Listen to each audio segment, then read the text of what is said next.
আজ তৈরি করছি ঝাল ঝাল লাল লাল চেপা শুটকির ভর্তা। তো প্রথমেই আমি কতগুলো শুকনো মরিচ খুব ভালো করে ধুয়ে তারপর ভিজিয়ে রেখেছিলাম 4 থেকে 5 মিনিটের মতো।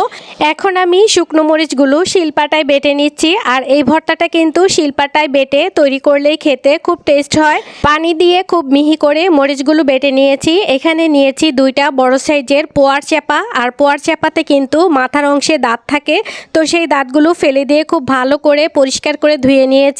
চুলাতে একটা ফ্রাই প্যান গরম করে দিয়েছি। সামান্য পরিমাণে সয়াবিন তেল দেওয়ার পর আমি দিয়ে দিয়েছি শুটকিগুলো। আর শুটকিগুলো কিন্তু একটু সময় নিয়ে খুব ভালো করে ভেজে নিতে হবে। তো ভেজে নিয়েছি।